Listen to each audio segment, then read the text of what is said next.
Hello, everybody, and welcome to our House of League predictions episode. Yep, we're back with our second episode of the week. We're going to look ahead to this week's 6 Super League games. Some exciting ones to get stuck into after a busy Easter weekend. I'm here with Matt Shaw and Josh McAllister. Are you going to mention results from last week? I will just mention one thing, and that is I'm reliably informed I am still top of the predictions table. Moving swiftly on. Because he's made about 12 you've done 2 rounds. The percentage is high when you do 2 rounds. Moving swiftly on. Let's deal with neck every week. Yeah, let's just deal with the most important facts. I'm top. We don't need to discuss last week's predictions. Let's get started. Let's get stuck into this week's. I joked on our way up here and I said, Wolves are playing St. Helens again. Feels like they play each other every other week.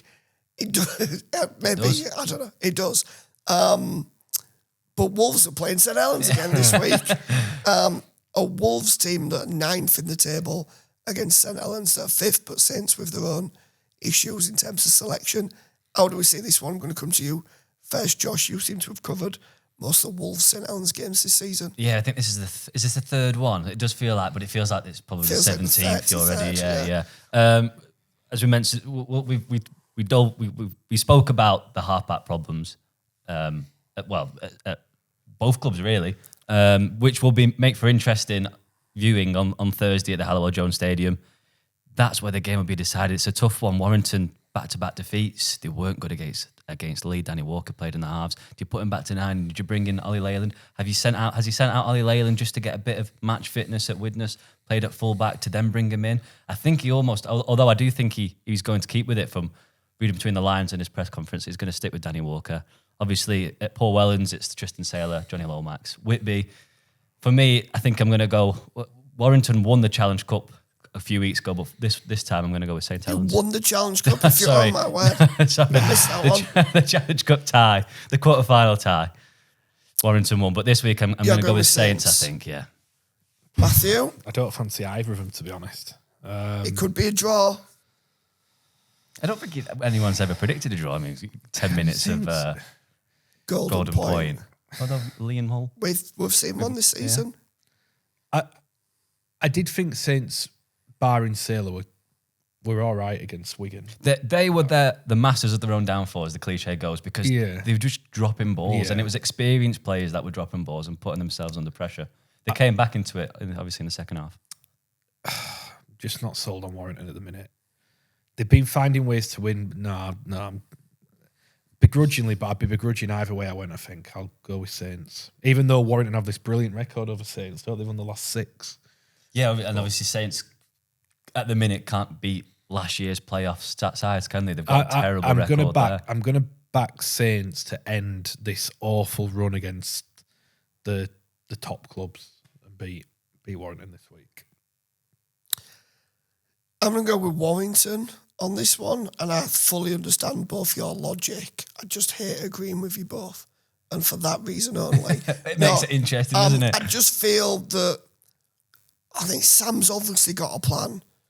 I'm not totally sure what it is and what he's doing with this Danny Walker decision, but he's obviously seen something.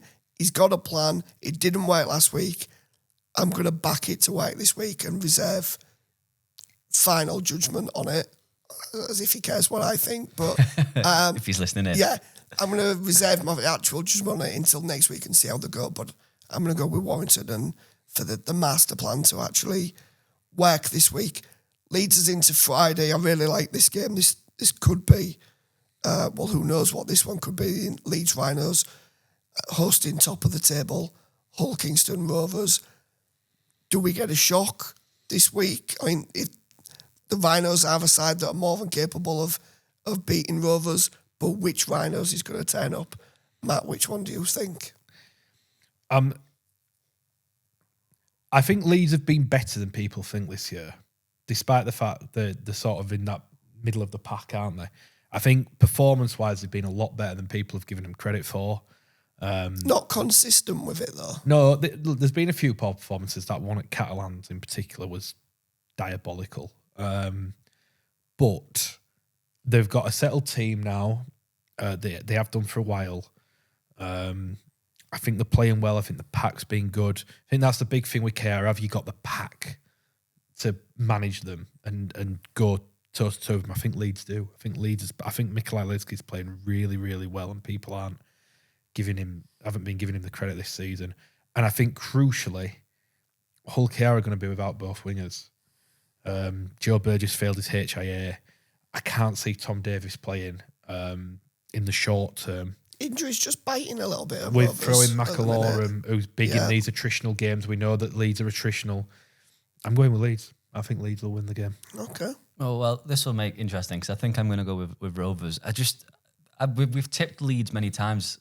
I just don't know which one's going to turn up. And we say that, I think a couple of weeks ago at Salford, I made the point that it was just almost boring to watch. But you quite rightly pointed out that that's almost the Brad Arthur system. It's the hold them out, keep them as low as you can, and just score the tries where needed. But I just think Rovers will have too much, I think, this week. I agree with Josh. Wow, that's a first. In your full assessment of it, so there's not much more I can add. I'll just be repeating what you would say in there. I'm going to timestamp that moment where you just said that. Can I just point out, by the way, remember when everyone was slagging me off for saying Jake Connor might win Man of Steel? Yeah. When the points come out this week, I think Jake Connor will be top of Man of Steel. So I'd put that out there. This is from Matt Shaw, who votes on the Man of Steel. Don't be saying that, though, mate. He doesn't. Huddersfield, here's a game. Huddersfield Giants against Castleford. You could go to Matt first. Do you know who did Rota this week and picked who was going to which games? It wasn't me. Man to the right, so no surprise. Matt, Saturday, Huddersfield Cass. So cheers, Smails. No mention of the fact that it's like right on your doorstep, and that's why. Just thinking of the expenses claims. Yes, saving the money. No, Huddersfield against Castleford. This one doesn't appeal. No disrespect to either club, but some of the performances and the results have been pretty dire. Well, they one win, I think, between them both. Yeah. So far this season, we're into round 9 now. That's not great. Do Huddersfield finally get over the line? I still don't see it. I don't know which way I'm gonna go. I'll go first on this one. I'm gonna go with Castleford because I still think the Huddersfield. I don't see where that win's coming from with the injuries, with everything that they've got up against them, with the quality that's there. I don't see where it's coming from. And even though they're up against another side that's struggling, I still think Cass have probably got a little bit about them to get the job done. And they'll have Tom Amon. Good point. Yeah, making his debut this week. And in fairness to Cass, they played all right against Wakefield. Yeah, I'm not going to say they was good. They were competitive, which is what we've not said. I'm not going to say they were good, but they were better. You said it was going to be an entertaining clash, didn't you? I mean, I said I didn't want to hark back to last week's predictions, other than the fact I'm top of the table. But I did say last week that'll be a really entertaining game. And Matt laughed like it was going to be 50-0. No, I think you'll find if you go back, I said it'll be a lot closer than people will think. But Wakefield people will don't win. need to go back. They just need to take what I say as gospel when I say. So James Smales who got 4 out of 6 last week. I said, you tell him, didn't you? Anyway, let's move on. I'm backing the Tigers. I think if they make a minor improvement on the performance against Wakefield, that's enough to get the job done. The pack's a lot better now with Desiree in, with Salabio played well. Throw Tom Amon in. Yeah, I think they'll have too much for Huddersfield, who just... I mean, Liam Sutcliffe went down with that injury, didn't he? Looked like a shocker. It sounds like it's a really bad injury. They just can't catch a break, in fairness to them, can they? No. But yeah, I'll go with... I didn't think I'd ever tip Castleford with such confidence, given how they've played back. Yeah. I'm relatively confident they'll win this. And if you're Huddersfield, you're looking at this game like a few weeks ago, even this week, you're looking at this game thinking, this is the one we win, this is where our season starts.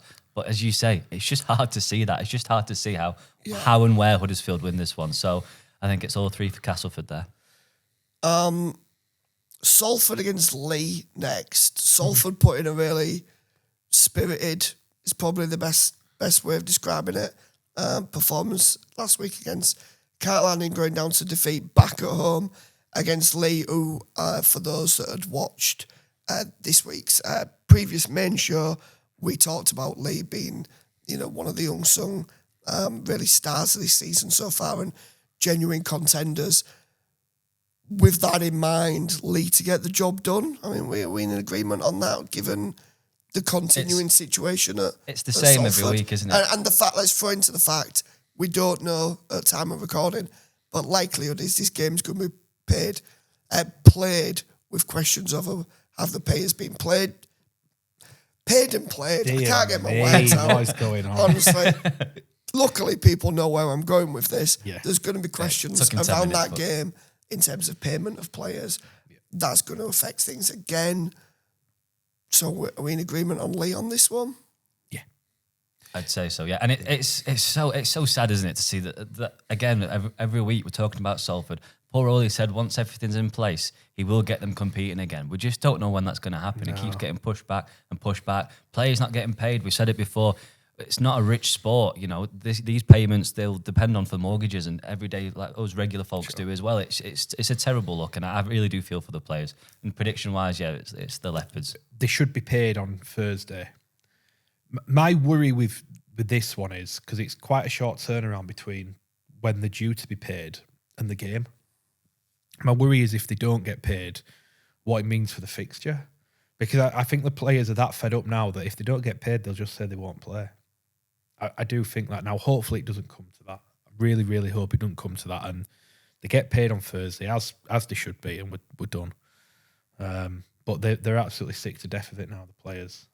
As you would be. Completely understandable. So let's hope it doesn't come to that and the game does get played. But if everything goes smoothly at Salford this week, I still can't see them beating Leigh.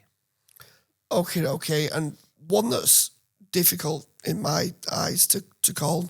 Next up is Catalan in 7th, taking on a Wakefield team in 8th. A Wakefield team that love playing away from home. Catalan have been improved in recent weeks. It's a tricky one to call. Both sides that have got playoff ambitions, both that will really want to be in that top 6, both that are currently not in the top 6. It feels like a game that will give us a good indication of how they're both potentially travelling going into Magic and a key period of the season. I'm coming to Josh to make the big call on this one first, and then me and Matt will see where y'all are. Yeah, you can go. Change our tune accordingly. No, we won't. But Josh, where do you see this one? Yeah, the Dragons are picking up the wins, aren't they? And Wakefield's away form. Team to watch, aren't they, this season? Well, I said it once the sun's shining and it's a bit drier, yeah. And Wakefield picking up the wins away from home. But I'm going to go, because it's in Perpignan, I'm going to go for a Catalans win. I think they'll just have too much for Wakefield. I think it'll be close, entertaining, but I think Steve McNamara's side will do it. I think Catalan. I just thought Wakefield looked a bit leggy against Cass. For a lot of the players in that squad, not all of them, but there are quite a few that haven't been used to playing at this level regularly, week in, week out before. Yeah. And I just got the impression that caught up on them a little it's bit. just getting to a little bit now as we're into the grind. They're out of the Challenge Cup. I think that break will do them the world of good. I think they probably need that break more than most clubs at the minute.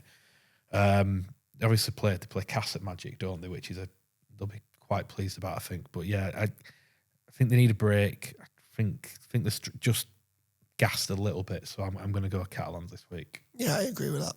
I think Catalans are maybe potentially going to put a little bit of a run together and start breaking into that top 6. That means there's the potential of Wakefield's media team using all 3 of our voices this week if they manage to win. I do know from a trip to Wakefield last week, we have a lot of people at Wakefield who listen to our show. He's a well-watched show within the perimeter of Wakefield Trinity's Bellevue ground.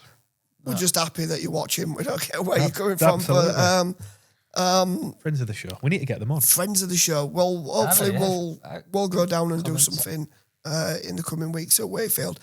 Last game of the round, Hull FC in 4th against Wigan Warriors, who are now up into the top 2 and chasing Hull Kingston Rovers. This is the game that Hull FC somehow won last season as one of their three victories in what was an absolutely woeful campaign. I was there in pre-season and watched Wigan easily put Hull FC away. I know FC have been better. They'll be disappointed with the derby and the way that panned out with everything that went on there. I can't see them getting the better of Wigan in this one. I know Wigan have got their issues in terms of the players. I just wonder, from an FC point of view, how much them two derbies in the last effectively 2 or 3 weeks has taken out of them, not just physically, but mentally, and just the exhaustion that goes with that. It's such a big week, and the disappointment of losing both them games. I'd be interested to see what's left in the FC tank, and they'll tell us a lot about them for the rest of the season, this game. But I'm going to back the Warriors to have a little bit too much, despite some of the players they're missing. You rarely beat Wigan and beat them the next time. Wigan have been stung a couple of times by Hull FC recently. That Challenge Cup game, which they're still reeling about. Yeah. They obviously have had a pretty poor record at the MKM Stadium of Wigan. They struggle to go there, yeah. But I actually think that works against Hull FC here, because I just think they'll be absolutely hell-bent on winning the game. They pumped them at the MKM, didn't they, at the start of the year, but they've had a few issues. They've had a few issues there. I think Wigan just come all guns blazing, and I think for any team that encounters Wigan in that form, it's too much. So I'm going Wigan. Wigan comfortably, I think, to be honest. Comfortably. There's 2 places Wigan seem to struggle at. It's the Hull and sort of Wakefield. They seem to struggle at. Yeah, they don't like Wakefield, Wakefield. strangely enough. Obviously, there's more. That's because Wakefield's such a great place to be, such a great place to go. We love our friends in Wakefield. Wigan have more injuries. Atad Dupree failed his HIA. They're already without Ethan Havard and Luke Thompson. Patrick Mago was a late pull-out with a hamstring issue, so that could see a few changes. I think Sam Walters is playing brilliantly. He'll start with Liam Burns, so there might be a chance for a debut or recall. I know Sam Essay's at Hull, but I don't know how that would work if you recall and play him against Hull and expect to go back. I think he's on season on loan. Tiaki Chan might get recalled, or you might make a debut, as I said. With that and the forward pack, I still think we're going to have enough. We're in pretty much agreement, mainly this week. So I'm banking on Leeds to help me out. That was my slight left field, but I don't think it was a left field pit this week. And you went. It's not that left field, is No, it? I don't think you went Warrington over. Yeah, over but you know, Ross's, but it's. we'll see. We'll see. Should be a cracking round again, and then next week, after this round, we've got Magic, which everyone's really looking forward to, not least Josh, because he gets to go and have his first beer, don't you? With, Are you in on, with the lads are you coming on in Friday? Newcastle. They've expenses are for Friday and Saturday, so the maybe we'll have to book that. the delights of the tune. meet up with some Wakefield friends. I hope you do better than Mr. Smales did last time. And Because, that's all for no, this no, week's we'll tell this podcast. because We've got 2 minutes. last time we went out for a few beers, and it was a few more than a few beers on the Friday It night. started as a few beers, and then we bumped into certain people who we'll not mention that are quite prominent in the game. And they were like, come join us for a few more beers, and then a few more beers. Then I bumped into a media team from somewhere, one of the club's media teams. Huddersfield, wasn't it? And let's have another beer with them, and it just... Smellsy had to leave early on the Saturday because he was unwell. Super. And I was still struggling on the Sunday. that's and this was from the Friday. That's a better story than Matt, who turned up to the World Cup opener with a fractured, dodgy ankle. We all thought that alcohol. was He ridiculous. sprained it, didn't he? Just walking down the street. No, I had fractured it. Fractured it. He fractured it walking down. We was like, he's had a few beers last night. He's got a great story. Smellsy can walking down the vouch for me. street. He was actually on the phone with me when I did it. When he did Really? it. I was, And we were in Newcastle. I'll tell the story really quickly. We went to meet each other. I was leaving my hotel. He'd come from the train or whatever. And I was like, where are you? And he said, I'm just walking down there. Ah! And I was like, So I was like, what's up? And he went, hang on. And then I could just hear him doing this little crying noise to himself. And then when he came back on the phone, he said, I think I've just broke my ankle. I was like, no, you haven't. And then he gets around the corner and he can't walk. I take him to the hotel. He lies on his bed. We were supposed to be going for drinks and everything. He's like, I don't think I could make it out. I ain't even had any tea. I had to go down, He get went him. to I went down, I bought it. It was like some sort of American redneck. He was sat there in his underpants and vest with a big bucket of chicken and his big Pepsi, other Cokes are available. Parts of this is true. And he just sat there with his foot raised for the rest of the night. How badly swollen was it? It was Your story. It was like someone had attached a football to his ankle. It was massive. And then I had to just stay in. And then he texted me at about 1:30 in the morning saying, I can't bear the pain. I've got a taxi. I'm on my way to the hospital. And then I thought about being a good friend and saying, shall I come with you? But I was like, no, I'm off to bed. And then I woke up the next morning and he'd been in hospital all night. And got out at 4:45 in the morning. he came down to breakfast with a pot on his ankle. Wow. Moo. But your beer story is still better than the fact that he did that walking down the pavement. He just walking on the pavement. Yeah. And I was genuinely sober. It was just No literally alcohol had been consumed. just arrived. We hadn't even gone for a This is a drink. table tennis athlete. And then, I had to get a chaperone for the rest of the World Cup because he couldn't drive anywhere. Anyway, that brings us to the end of this week's episode. We'll end in with a little bit of a funny story there. Anytime we're poking fun out of Matt, we're happy. Thanks for being with us for this prediction episode, which was clearly sponsored by our friends at Wakefield, Trinity, and we'll be back next week with more Rugby League madness. Cheers, everybody.